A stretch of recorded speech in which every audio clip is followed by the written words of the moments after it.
中國人心目中一直有好重要嘅位置。而家有一隊探索隊要尋找佢嘅源頭，跟隨佢延綿5500公里，一直去到大海。呢個節目就記錄咗佢哋嘅旅程。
El nacimiento del río.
Los montes Sangemaken son una cordillera coronada de nieve que se extiende por uno de los más remotos rincones de China.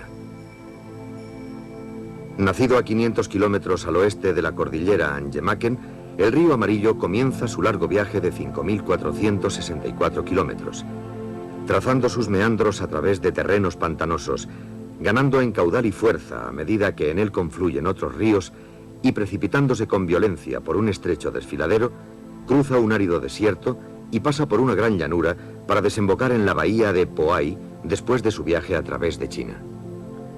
El gran río Amarillo, hogar de los primitivos antepasados del hombre, fluye por valles donde florecieron las primeras civilizaciones y es considerado como uno de los 4 lugares importantes en el desarrollo de las civilizaciones. La larga historia del río Amarillo está salpicada de ellas. Esta delicada vasija procede del Yangshao, una cultura de cerámica pintada que comenzó hace 8.000 años y duró cerca de 4.000. Estuvo centrada en la región superior de la curva en U, invertida, del río Amarillo y se extendió en una larga distancia en ambos sentidos. Durante el período Shang, entre los siglos XVIII y XII a.C., se encontraron los principios del lenguaje escrito en China. Se han hallado decenas de miles de inscripciones hechas en huesos y en caparazones de tortugas. De los cerca de 5.000 caracteres diferentes, casi la mitad han sido descifrados. Durante el período Shang fue también cuando se usó por primera vez el vaciado en bronce, y hacia el año 1600 a.C. prosperó una civilización de ese metal en el valle del río Amarillo. Los objetos se empleaban para las ofrendas de animales y licores. La cultura de la edad del bronce que floreció en el río Amarillo se distinguió de otras similares de la misma edad en la cantidad de producción, en la variedad de los ejemplares y en lo intrincado de los modelos decorativos. Nos ha legado algunos de los objetos de loza de más belleza y más perfección de todo el mundo. El río Amarillo, uno de los más violentos del globo, arrastra ingentes cantidades de légamo que elevan el lecho del río por encima del nivel de las llanuras circundantes. Esto ocasiona catastróficas inundaciones que han golpeado a las gentes de los valles y a las zonas ribereñas con efectos destructivos que en parte han modelado la psicología del pueblo chino y de su civilización. Venerado incluso hoy, el río Amarillo es considerado como la cuna de la civilización china.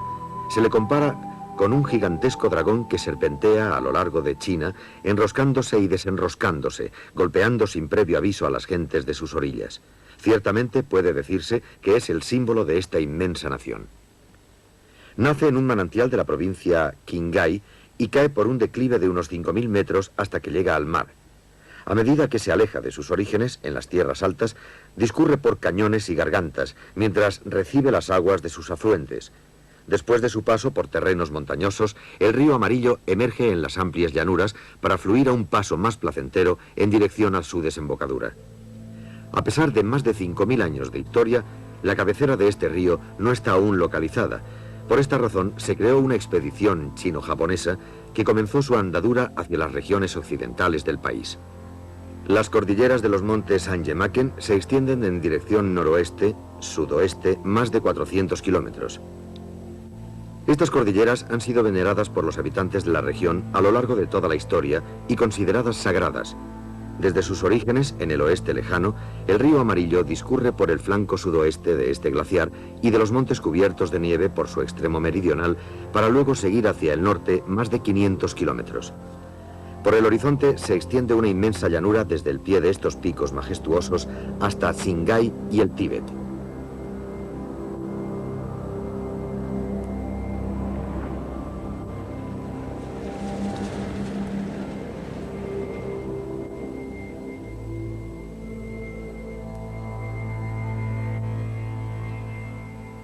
El emperador Wu Ti de la dinastía Han había recibido un informe de Chan Chen relativo a los orígenes del río Amarillo.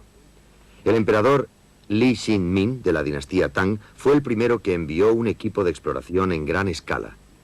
Estos emperadores fueron sucedidos por otros que también se esforzaron en determinar las fuentes del río: Kubilai de Yuan, Taizhou de Ming, Kang Chui de Qing y Chen de Qing. Un viejo proverbio chino dice que quien controla el río Amarillo controla China. Por eso los legisladores chinos han tenido un considerable interés por el río. La expedición conjunta chino-japonesa se dirige hacia el oeste a través de la gran llanura que se extiende por el Tíbet y la provincia china de Qinghai, en un intento para resolver el misterio de 2000 años de antigüedad que supone la búsqueda de las fuentes del río Amarillo. Después de recorrer 500 kilómetros en 2 días desde Chining, la capital de la provincia de Qinghai, llegamos finalmente a las orillas del río Amarillo, a 4.200 metros sobre el nivel del mar. Estos tramos más extensos del río, que discurre en curvas y meandros entre enormes prados, pertenecen a una región que fue el paraíso tibetano.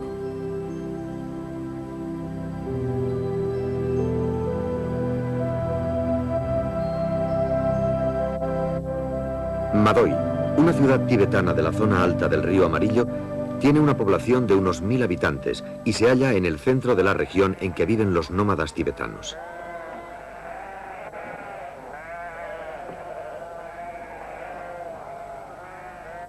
El ordeño de los yaks, la vaca del Tíbet, se inicia con la salida del sol. Señala el comienzo de un largo día de duro trabajo contra los elementos. Las mujeres hacen mantequilla y queso con la leche fresca de los yak.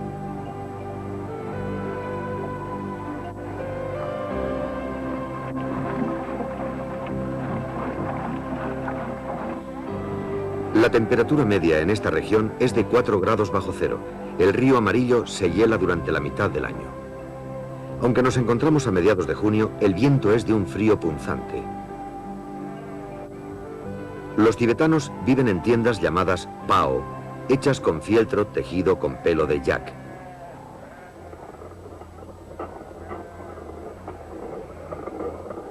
El alimento básico tibetano es la cebada. Se tuesta y se muele en un molino manual para hacer una harina que se llama tsamba.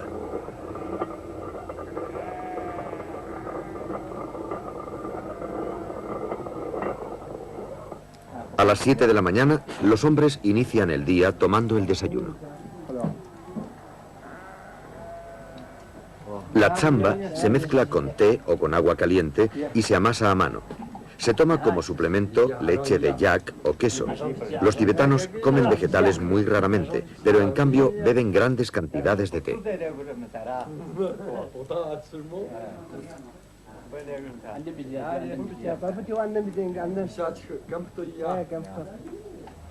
Un pao está amueblado muy sencillamente. Dentro, el té y los alimentos se guardan en grandes bolsas de piel y las prendas en cajas de madera. Estos son todos los bienes de esta gente.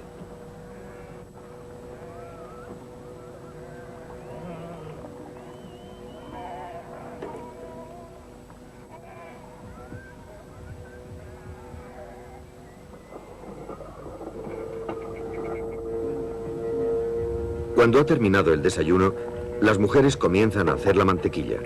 Se coloca leche caliente de yak en un separador. Girando el cilindro interior, la leche se desdobla en mantequilla y en agua.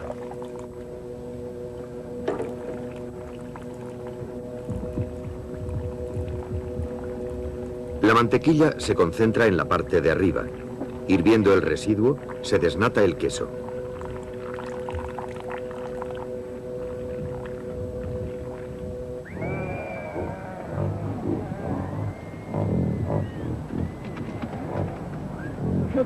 Los tibetanos empiezan el día llevando el ganado a pastar. Cambian de lugar 4 veces al año para estar seguros de que sus animales encuentran pasto suficiente.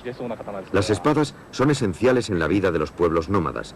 Tanto hombres como mujeres se adornan con dijes de plata, piedras pulimentadas y otras baratijas.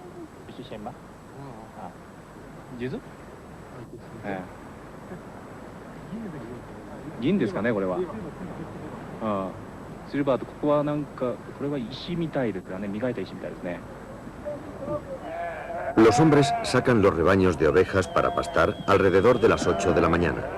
Normalmente regresan al atardecer, que es hacia las 9 en este territorio.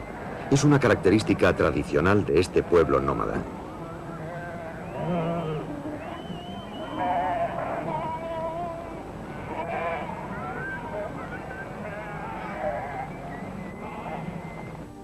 Los tibetanos llaman al río amarillo Machu, el río más hermoso del mundo. Nuestro equipo sigue avanzando a lo largo del Machu para descubrir sus orígenes a unos 300 kilómetros de Madoi.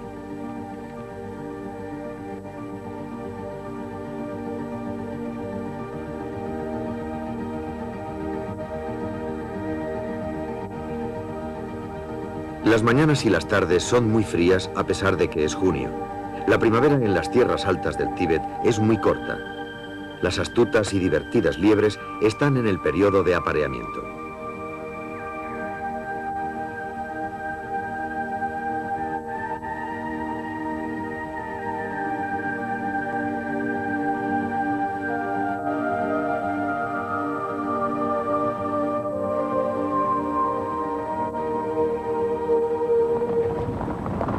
El camino por las praderas iba empeorando a medida que avanzábamos.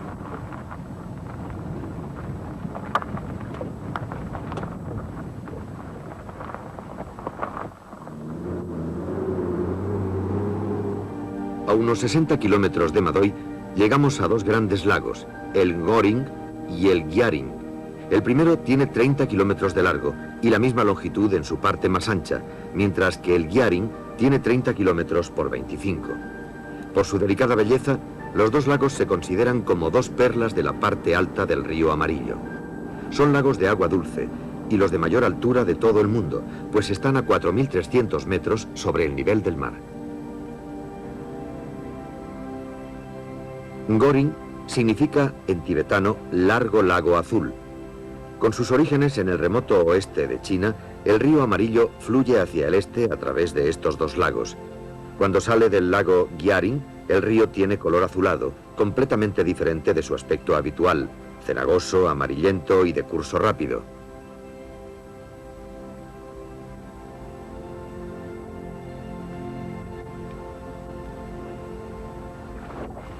Pero aquí, el agua increíblemente clara y azulada le da un aspecto inusitado.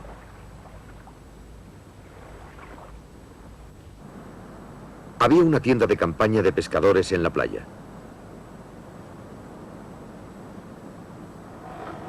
El pescado se seca al sol en torno a la tienda con un molino de viento para generar fuerza.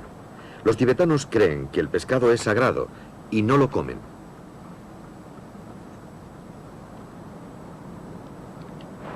Pescadores. Deben ser chinos por sus caras y atuendos.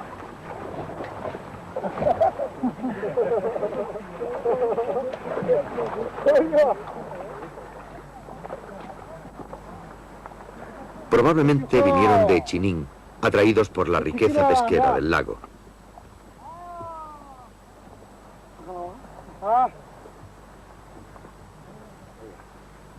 Los peces de este lago, llamado Huangyu, no tienen escamas. Se cree que se fueron atrofiando gradualmente debido al agua fría de los lagos de las tierras altas.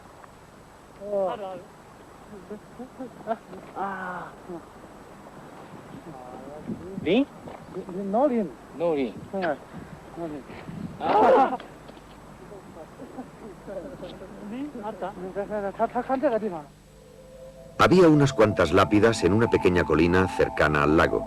Se llaman Obo, que significa lugar venerado por los tibetanos, y son objeto de culto. Es costumbre de los tibetanos hacer una peregrinación una vez en su vida para rendir homenaje al Obo y rezar a los dioses locales para que los proteja en su viaje.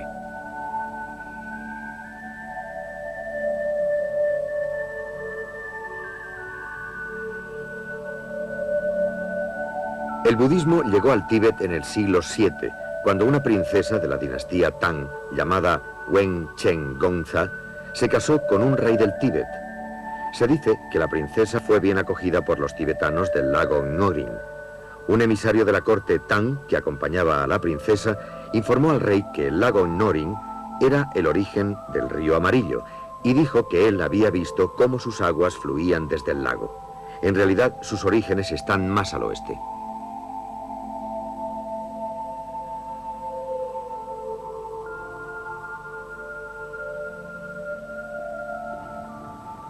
Tuvimos la oportunidad de presenciar una ceremonia nupcial entre los tibetanos de Gwoluo. Es costumbre que el novio haga una visita al hogar de la novia para la representación de la ceremonia. A la llegada del novio y acompañantes, representantes de ambas familias intercambian una relación atestiguando las respectivas situaciones familiares.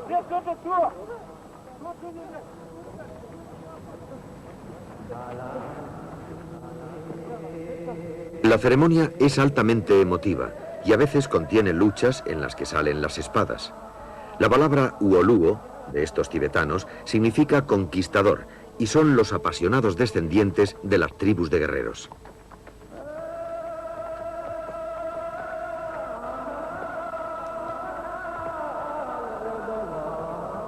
En la ceremonia de salutaciones, el intercambio de licores se hace 3 veces.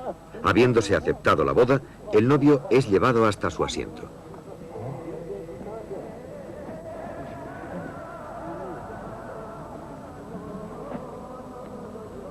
Después, la novia es escoltada por su familia y amigos hasta el lugar de la ceremonia.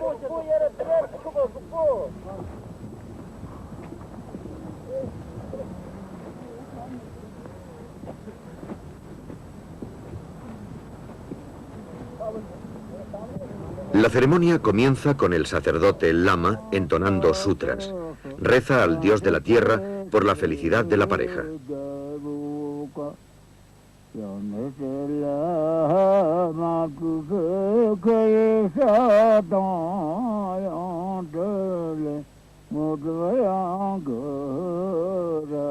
Paisan, el novio, ha dispuesto 100 ovejas y 30 vacas para su nueva vida en común.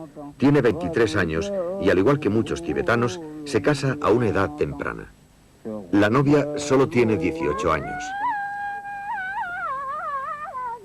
Las mujeres cantan y desean buena suerte a la joven pareja, alabando la belleza y encanto de la naturaleza.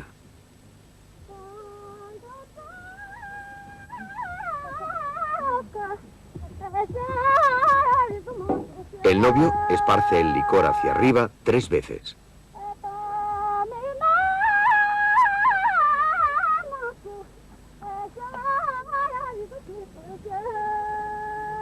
La pareja hace sus votos.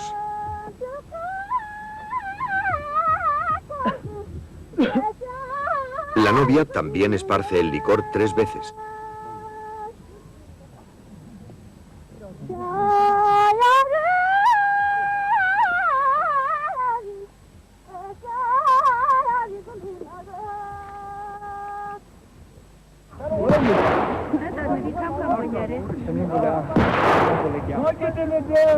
Los disparos de fusilería forman parte de la ceremonia nupcial entre los tibetanos de Guoluo, que los consideran como una prueba varonil. La corta primavera de la meseta es la estación nupcial de los tibetanos. La fiesta dura 2 días y 2 noches. La animación continúa ininterrumpidamente con el ruido de los cantos y del bullicio resonando por todas partes.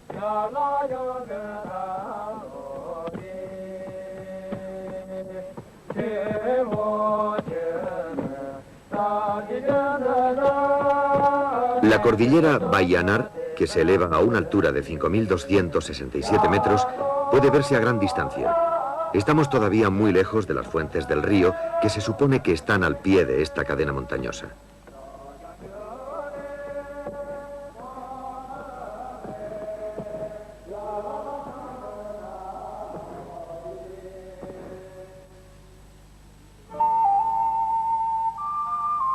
La nieve se derrite en las tierras altas hacia finales de abril. Aquí, en la tardía primavera, las bellas y multicolores flores están abriendo sus capullos.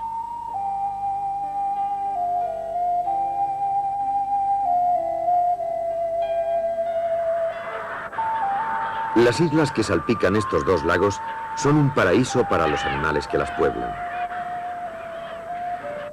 Los cormoranes, gaviotas y otras aves estaban en su periodo de apareamiento.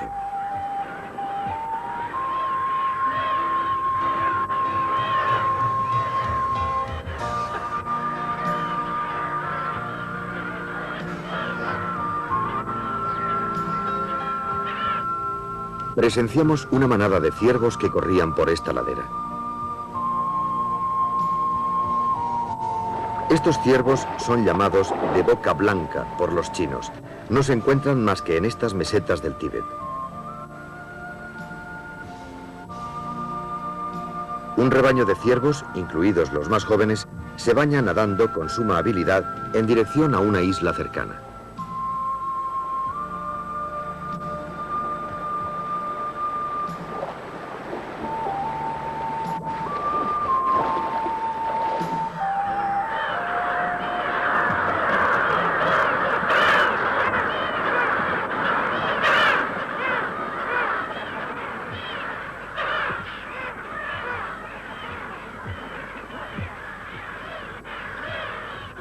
Al oeste de los 2 lagos se extiende otro interior mucho más grande llamado Xinxiu-hai. En la actualidad, terreno pantanoso con lagunas de varios tamaños. El nombre, que se puede traducir por mar tachonado de estrellas, se derivó de la gran belleza del cielo estrellado que se reflejaba en las numerosas lagunas. En el siglo XIII, un emisario del emperador Kublai Khan de Mongolia hizo un viaje en busca de las fuentes del río Amarillo. Perdió el curso de la corriente cuando llegó a esta zona y se equivocó al creer que estas lagunas constituían las fuentes del río, informando de esta manera al emperador. Durante un largo periodo de tiempo se creyó que esta zona pantanosa era el nacimiento del río.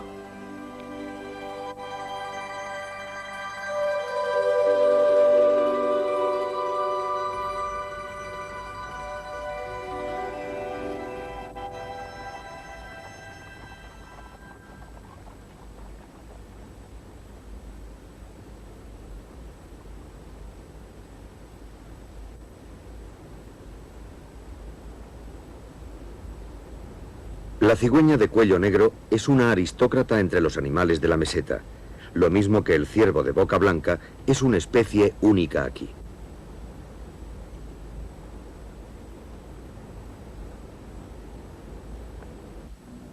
Cuando la expedición examinó completamente la región, se puso de manifiesto que esta zona pantanosa estaba alimentada por unas fuentes que indicaban que aún no se habían establecido las del río Amarillo.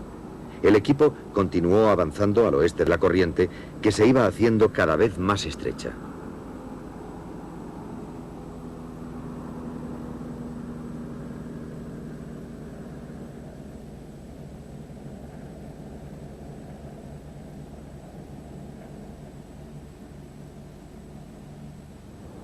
En épocas antiguas, la meseta King Kang era el lecho de un mar.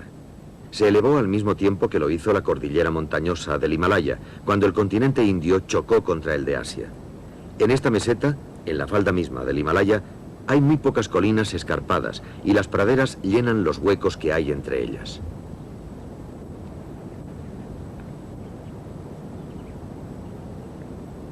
Entre estas praderas está Maduo Gongshe, la última aldea del río Amarillo. Al equipo se unen aquí algunos expertos chinos para la investigación del nacimiento del río, que proceden de la Comisión del Ministerio Chino de Recursos Energéticos Fluviales.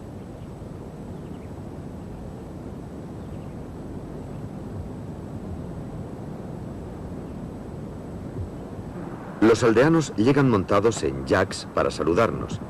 El yak, un vigoroso animal muy bien adaptado al clima frío de las tierras altas, juega un papel importante en las vidas de estos nativos.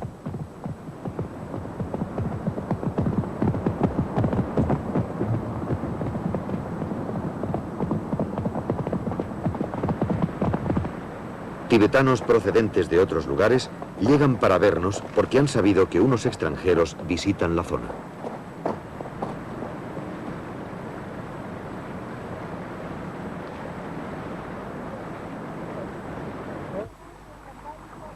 Los aldeanos salen cualquiera que sea el tiempo que haga. Vimos a algunos lavando verduras, una escena más bien rara. Generalmente no comen verduras, pero esta gente debe haberlo copiado de los chinos.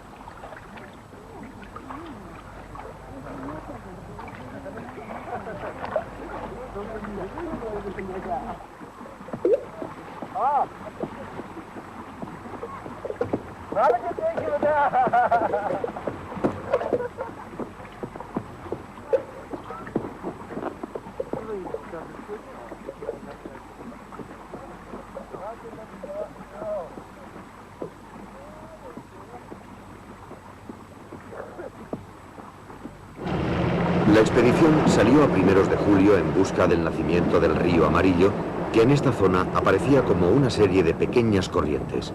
Fuimos avanzando por ellas.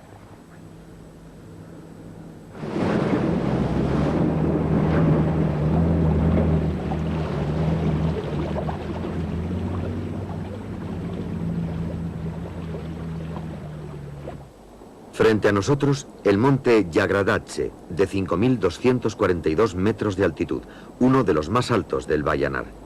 Como nos dijeron que el río Amarillo nacía a sus pies, nos dirigimos allí.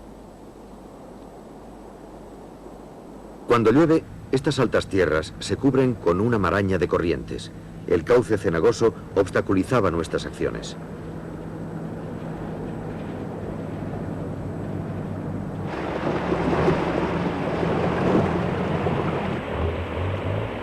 Las condiciones eran tan duras que nuestro avance era muy lento, hasta el punto de que hacíamos 1 kilómetro por hora.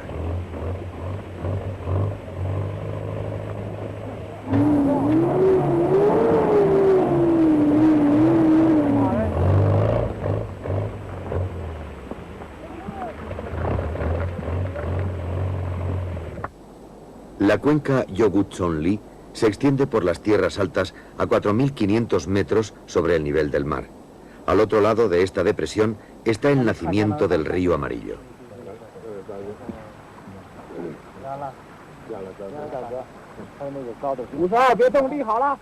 Algunas praderas no estaban correctamente situadas en el mapa y los miembros de la comisión lo estudiaban minuciosamente, siguiendo las corrientes y comprobando la configuración de los afluentes del río.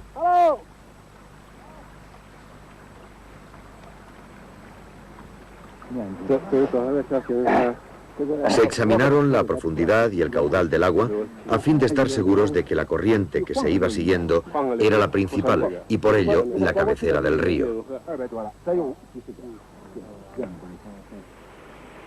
Ya que el camino no era practicable al oeste de la aldea Maduo Gongshe, se supuso que no era posible seguir con el jeep. Se decidió esperar al equipo de ayuda tibetano que iba a llegar a la mañana siguiente.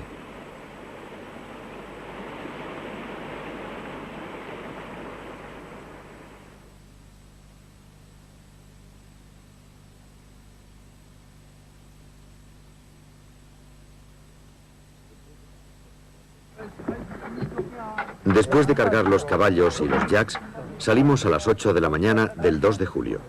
Continuaríamos usando estos animales el resto del viaje. Se nos dijo por parte de la Comisión China que el nacimiento del río Amarillo estaba a unos 8 kilómetros al oeste de donde nos encontrábamos, por lo que confiábamos que llegaríamos allí hacia el mediodía.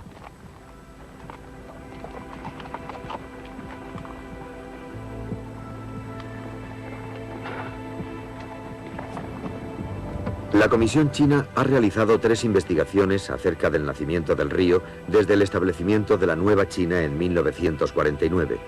Esta vez se preparaban para erigir una lápida en el lugar del nacimiento.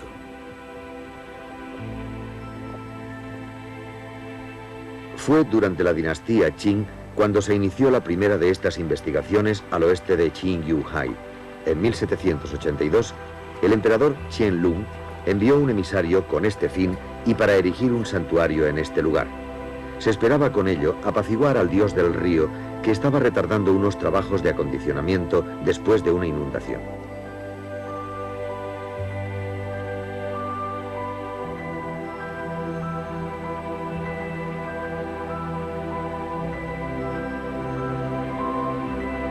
Seis años después, un emisario informó que había visto salir agua de una gran roca situada de 10 a 15 metros sobre el suelo y, según dijo al emperador, aquí estaba el nacimiento del río Amarillo. Buscamos esta roca, pero sin resultado. Solo conseguimos que aumentara nuestra ansiedad. Era casi mediodía y aún no habíamos llegado a las fuentes del río. Un arroyo de unos 30 centímetros de anchura desapareció en aquellos lugares pantanosos y luego reapareció en un tramo más alto. Este manantial mostró una corriente subterránea, lo que probó que el origen del río tenía que estar más arriba.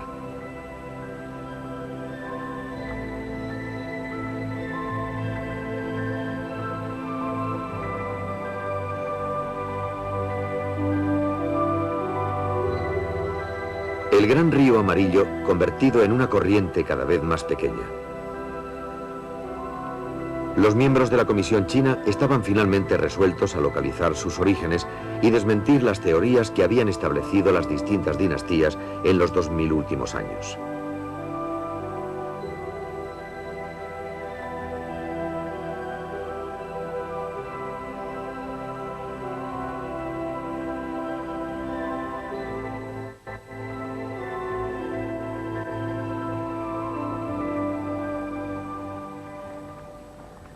Habían pasado 8 horas desde el comienzo de este día. Habíamos recorrido una distancia de 20 kilómetros. Nos encontrábamos exhaustos y con el dolor de cabeza habitual cuando se viaja por estas alturas. Eran cerca de las 4 de la tarde cuando nuestra investigación llegó a su fin.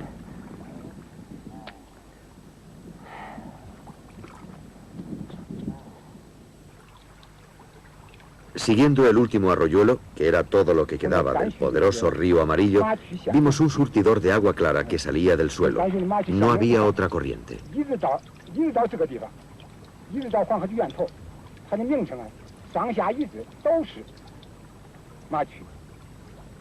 La comisión comunicó oficialmente que este pequeño manantial era el nacimiento del río Amarillo.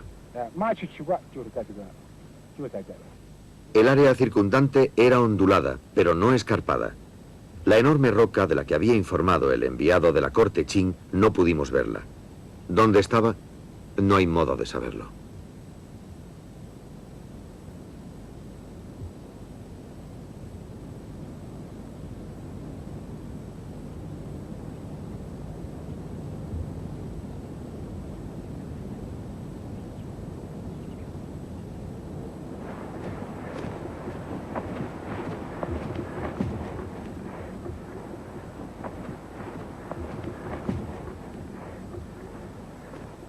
A la mañana siguiente, levantamos el indicador que señalaba el origen del río Amarillo.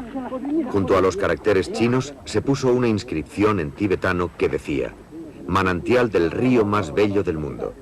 Era el primer monumento erigido en los 2000 años de historia que constituyen la búsqueda de las fuentes auténticas de este río. Brindamos con el agua del manantial. Tan clara como el cristal, era muy agradable al paladar.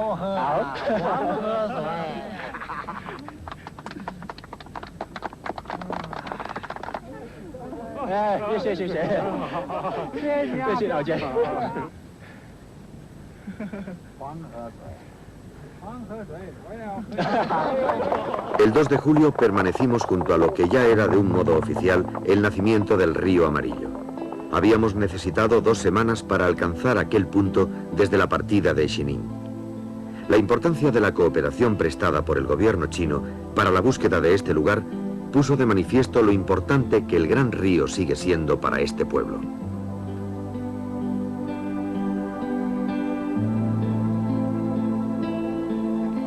El nacimiento del río Amarillo se encuentra a una altura de 4.575 metros sobre el nivel del mar, en la latitud de 35 grados 1 minuto y 3 segundos norte y en la longitud de 95 grados 59 minutos y 24 segundos este. El río Amarillo, famoso por sus aguas cenagosas y desagradables, brota de esta hermosa y suave meseta para sorpresa de muchos.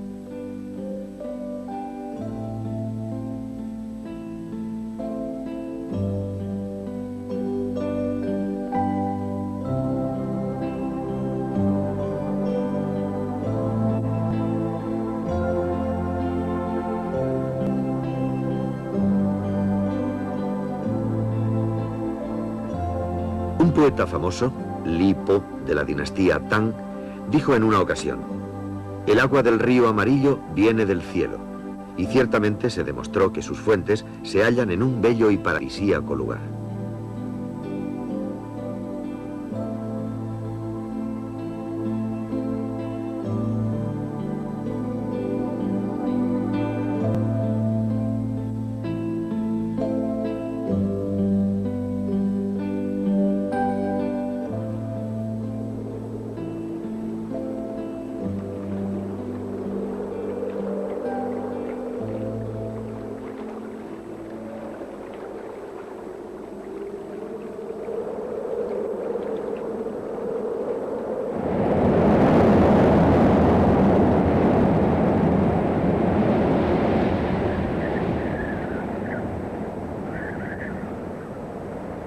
A pesar de su gran belleza, la meseta en esta altura era muy fría.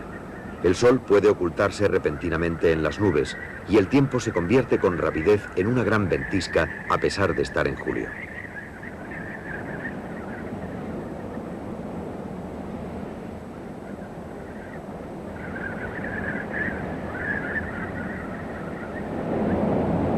En su viaje de regreso, nuestro grupo se perdió varias veces debido a lo cambiante del tiempo.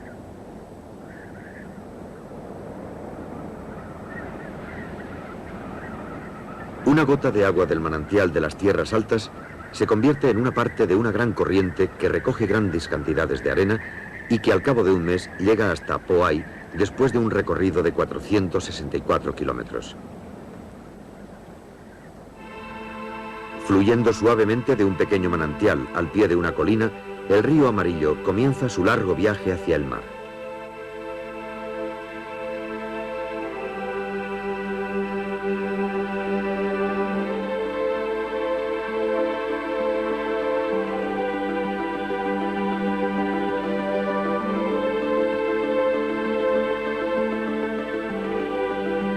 Después, traza sus meandros a través de una extensa zona pantanosa al noroeste de la provincia de Sichuan.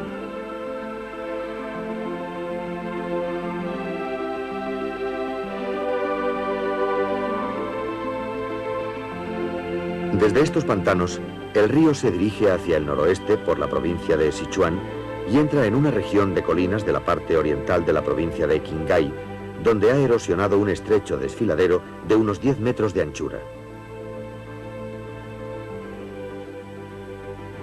En este desfiladero, el río resulta peligroso y la gente que navega por él o que lo cruza en esta parte ha de hacerlo con mucho cuidado y con gran riesgo. Esta es una balsa especial hecha con piel de oveja que se usa tradicionalmente en los tramos más altos del río Amarillo.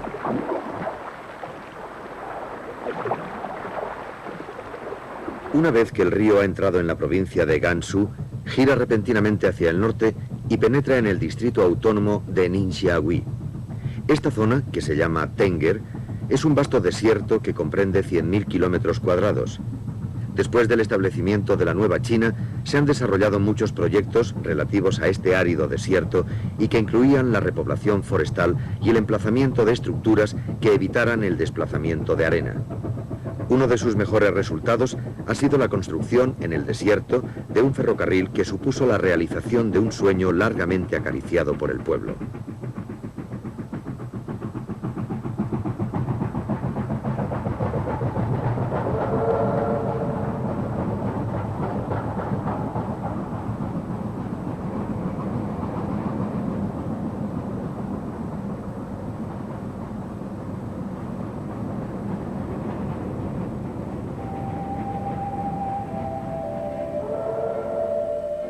Después de atravesar el desierto de Tenger, el río Amarillo entra en el distrito autónomo de Mongolia y gira hacia el este.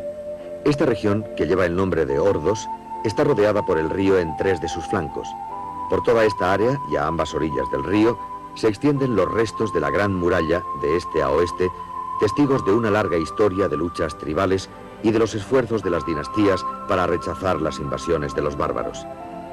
El río Amarillo ha sido, con su valle, el teatro de acontecimientos históricos muy significativos, tales como las violentas guerras entre la dinastía Han y los hunos antes de la era cristiana y el surgimiento y caída del imperio mongol que aterrorizó al mundo en el siglo XIII después de Cristo.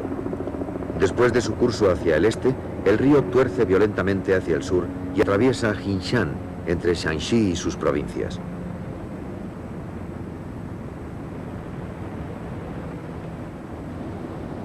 Un poco más al sur de la mitad del desfiladero de Jinshan, que se extiende a lo largo de 700 kilómetros, hay una caída de unos 50 metros en el curso medio, las cataratas Hukou. Ahí la corriente del Égamo converge y sus aguas se entrechocan, produciendo penachos de agua amarillenta. Esta zona es la que ha dado nombre al río Amarillo.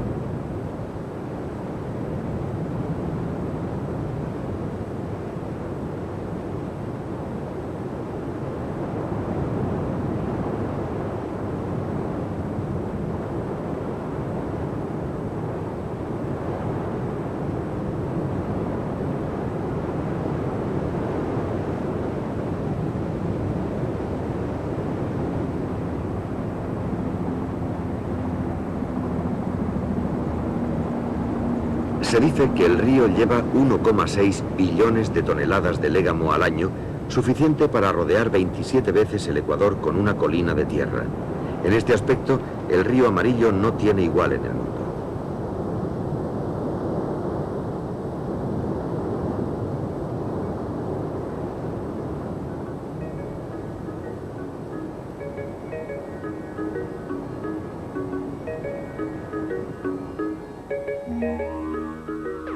El último y más importante cambio en el curso del río Amarillo está al este de la provincia de Henan, donde aumenta gradualmente en anchura. Convertido ahora en una gran extensión de agua amarillenta, el río, en su madurez, tiene ya poco que ver con lo que antes no era más que una delgada corriente de agua de un insignificante manantial en una lejana región de China.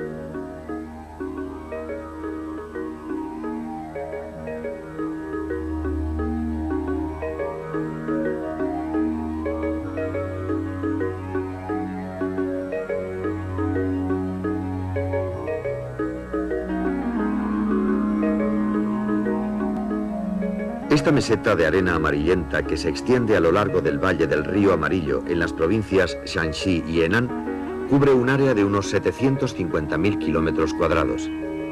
Estas finas partículas, llamadas loes, son de color amarillento y están barridas por las lluvias torrenciales del desfiladero de Jinshan, dando a las aguas del río su tono característico cenagoso y amarillo. El origen de las inundaciones está en la constante elevación del lecho del río a causa del légamo sedimentado, pero estas partículas de arena amarilla son muy beneficiosas porque forman terrenos de fácil roturación con las primitivas herramientas de los campesinos, uno de los factores que influyen en el incremento agrícola de esta región y que supone el nacimiento de una de las 4 civilizaciones más grandes del mundo.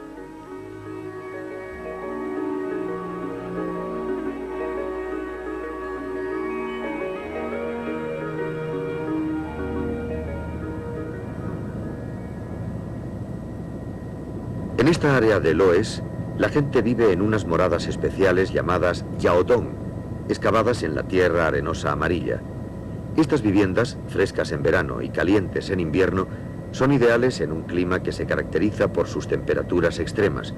En la actualidad se dice que unos 40 millones de personas viven en viviendas como la que estamos viendo. En los suburbios de Luoyang, la antigua capital de Henan, están las cuevas de piedra de Longmen en el río Ji, un afluente del río Amarillo. Hay alrededor de 2000 cuevas de piedra excavadas durante un periodo de 400 años a partir de finales del siglo V. En sus paredes interiores están talladas cerca de 100.000 imágenes budistas.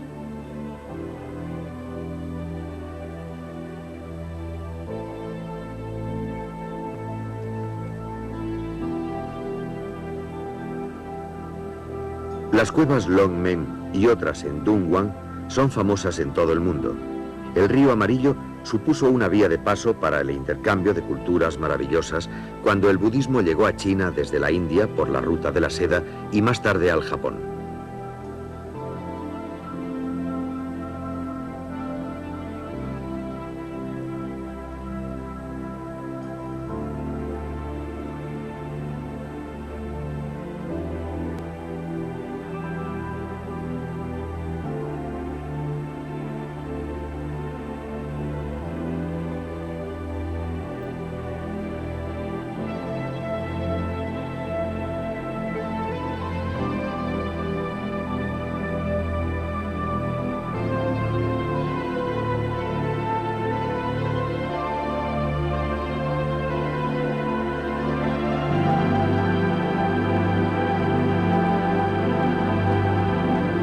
Las grandes cantidades de légamo que lleva el río Amarillo desde sus tramos iniciales se depositan en el lecho en un área comprendida entre Henan y la provincia de Shandong y son la causa de las frecuentes inundaciones de esa región. Se han construido 3.500 kilómetros de malecones para contener al río dentro de su cauce. La lucha interminable contra las inundaciones del río Amarillo continúa, pues es un río que aún no ha sido domado.